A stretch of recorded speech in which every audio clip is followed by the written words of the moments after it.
Working on a 1992 Ford Bronco 4x4, and we're going to replace the brake caliper and the brake pads. I've already done the other side. This side, the brake caliper locked up one day on the way home. It got pretty hot. They have what's called a phenolic piston in them, and those pistons like to crack, so might as well just go ahead and replace the caliper, get all new components in there. Some of the tools you're going to need today: pretty substantial hammer, die grinder with a wire brush on the end of it, or just a standard wire brush from the parts store, a large flat tip screwdriver. You're going to need a 9/16 wrench to get the brake line loose from the caliper. You're going to need a 7/16 wrench when you bleed the brake system. Of course, an impact or a 4-way to get the lug nuts off. You're going to need a floor jack to pick the vehicle up, and you're going to need jack stands to secure the vehicle. Don't try working under the vehicle with just a floor jack under it. That's highly dangerous. Also, what you're going to need: some brake cleaner, some .3 brake fluid, of course a new caliper with all the hardware. Make sure whichever one you get has got new hardware in it. If you don't have new hardware, get something else. Also, you're going to need your brake pads. You want to make sure when you take this apart, before you do anything else, after you get it apart, you want to clean it off really good, get all the old brake fluid off that you spilled. If you don't, you're going to contaminate your brake pads, and you're going to probably be doing this again pretty soon. What we're going to want to do in this maintenance process is take loose the brake line on the back of the caliper. When you take it loose, there's going to be a lot of fluid come out. Make sure you catch the fluid. Don't just let it run all over the place. Brake fluid will run rubber, mess up your shoes. It's slippery, and plus it's not very good for the environment. When it rains, I mean, it goes everywhere. So make sure you catch all you can catch when you take it loose. Next thing we're going to want to do, we're going to want to knock these little pins here out. Get your flathead screwdriver, put it in here, knock it through with the hammer. There's one on the top and the bottom. There's no bolts holding this on. Some other videos, they'll show you some bolts on the back. This particular configuration does not have any bolts, so you want to just knock those out.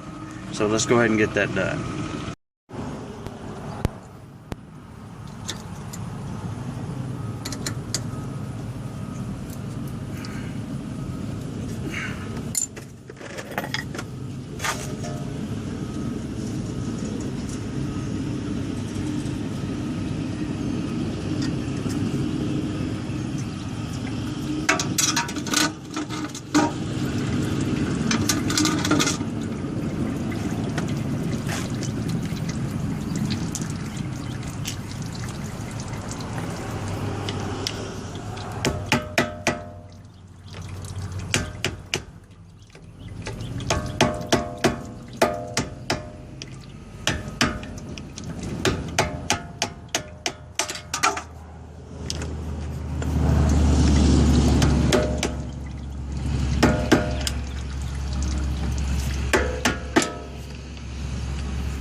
Alright, next thing we're going to do, we're going to try to get this caliper off.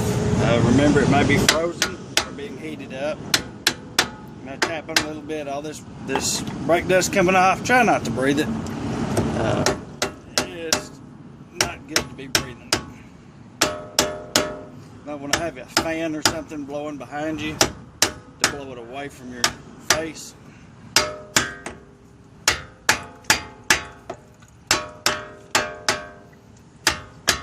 Easy does it. There's no reason to beat it to death. When it comes loose, you're going to have one brake pad still attached, the other one here in the back. Go ahead and drain out the brake caliper. Try to get as much of this fluid out as you can, and then set it to the side. Of course, check your disc. I'm not going to have mine turned. This is an occasional use vehicle. Don't drive it every day. There's no reason to, spend the extra time and money trying to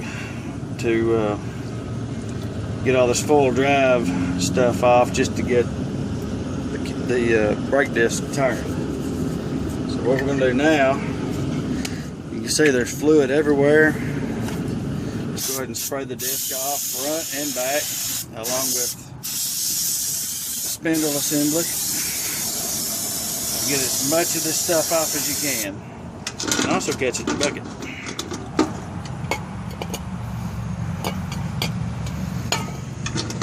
As you see, there's a lot of fluid coming out. What we're doing is basically gravity draining the fluid. Try to get as much of that old fluid out as you can.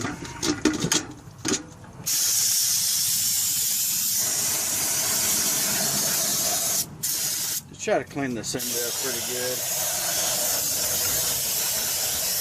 Now, it doesn't have to be spotless.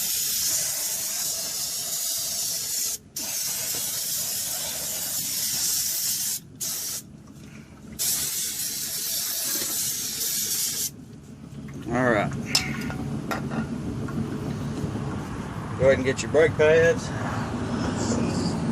Also, try not to handle your pads when your hands are dirty. At least don't touch the material. The first one you're going to take and you're going to set it off in here like so. There's a slot it fits in securely. Your second one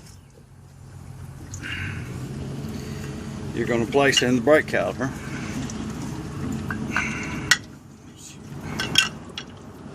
Like so. You notice it's a little loose. That's okay. We're going to take care of that here in a minute.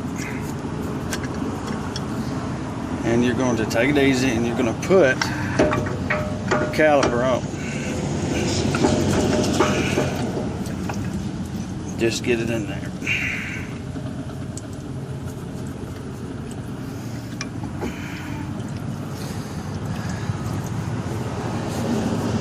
After you get your caliper on, your caliper comes with these pins.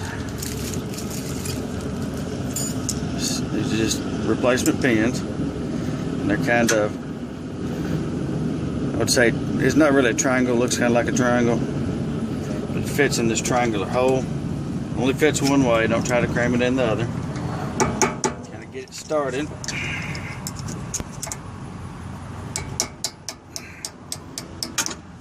Knock it in to the tabs. Same thing with the bottom.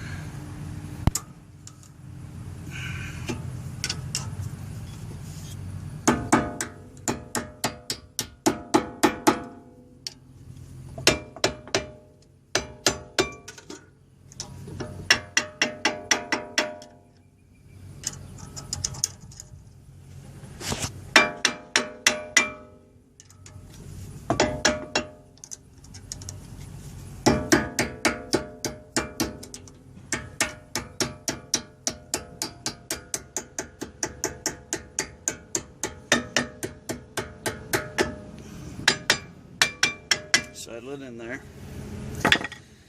Alright, once that's in there, what we're going to do now, we're going to get our wire brush and we're going to clean off our brake line. You can see here the mating surface, the caliper is quite dirty, the back side of it's quite dirty. Doesn't hurt to clean it up just a little bit.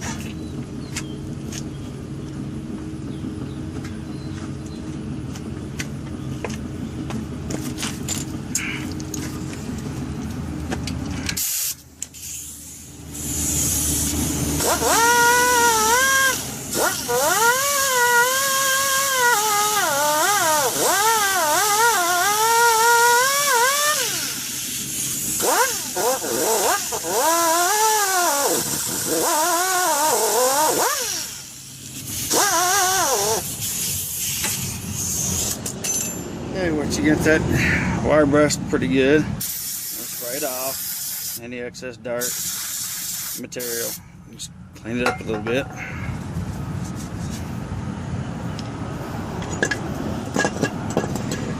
Also, you're going to have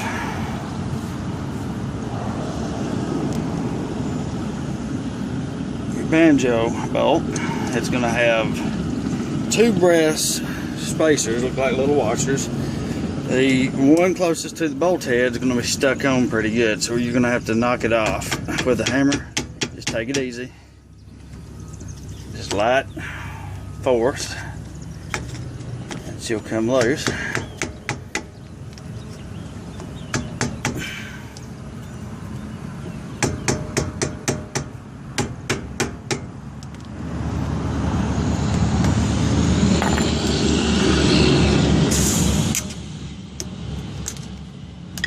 Yep. Just discard that. Clean it off with your wire brush.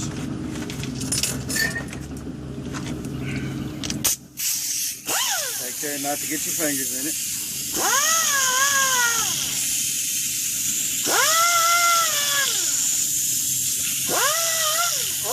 Of course, if you don't have air, you don't have a die grinder, just get you a cheap store-bought brush. That'll work. And of course, clean it off.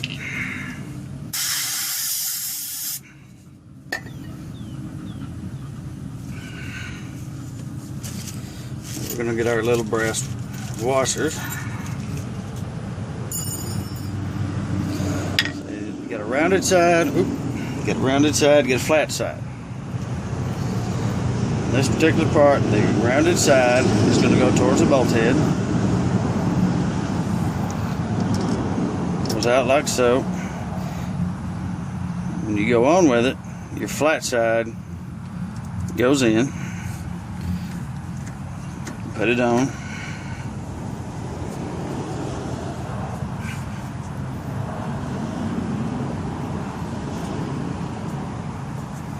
We're going to tighten it up.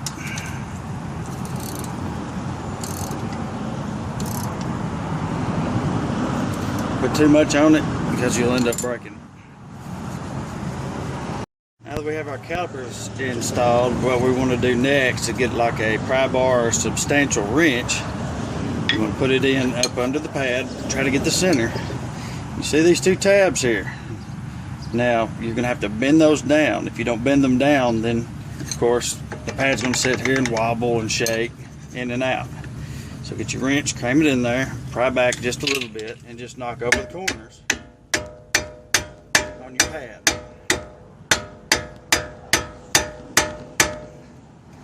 Go ahead and make a crimp fit.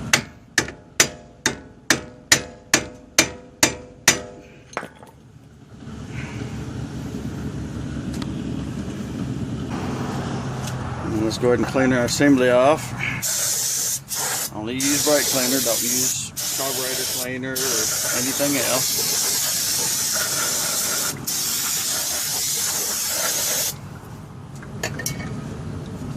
Now, once you have everything cleaned off, you can go ahead and add brake fluid. Make sure you add brake fluid to the reservoir. And then you're going to have a person help you pump up the brakes and slowly bleed the brake system by this bleed screw up here. And once you get the brakes bled, you have new brakes.